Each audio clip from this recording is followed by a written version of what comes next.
پلن بیسیک ریپوینت. برای آغاز فعالیت در تجارت ریپوینت، تمامی افراد می توانند با واریز $100 به قرارداد هوشمند این پلتفرم در بستر شبکه پل فعالیت خود را شروع کنند. مبالغ واریزی به شکل زیر تقسیم می شوند. 15% در لحظه به کیف پول معرف واریز می شود. 70% وارد استخر پوینت های روزانه شده و هر 24 ساعت یک بار بین افراد واجد شرایط توزیع می گردد. 10% به صورت ماهیانه در استخر جداگانه‌ای ذخیره شده و در انتهای هر 30 روز پرداخت می شود. 5% جهت هزینه‌های سیستم در نظر گرفته می شود. نحوه توزیع پورسانت های روزانه. 70% مبالغ واریزی در پایان هر روز طبق شرایط زیر میان اعضا توزیع می شود. به ازای هر $100 تعادل در سمت چپ و راست 5 پوینت به شما تعلق می گیرد.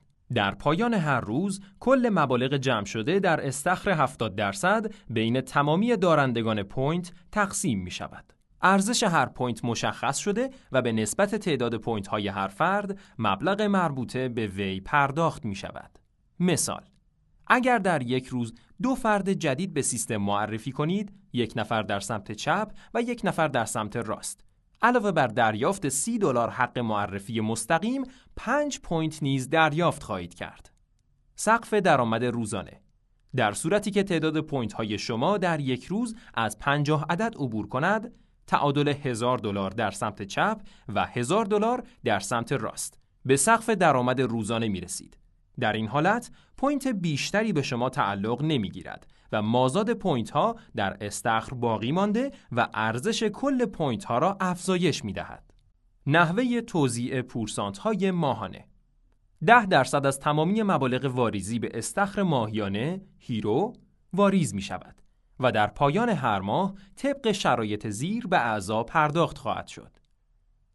اگر مجموع پوینت های روزانه شما در یک ماه به 50 یا بیشتر برسد، تعادل $1000 در سمت چپ و $1000 در سمت راست، 1 پوینت از این استخر به شما تعلق می گیرد.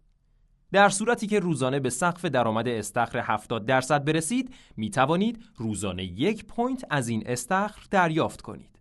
مجموعاً امکان دریافت حداکثر 30 پوینت در ماه وجود دارد. سقف درآمد ماهانه. اگر مجموع پوینت های شما در یک ماه از 30 عدد عبور کند، تعادل $30,000 در سمت چپ و $30,000 در سمت راست به سقف درآمد ماهیانه می رسید.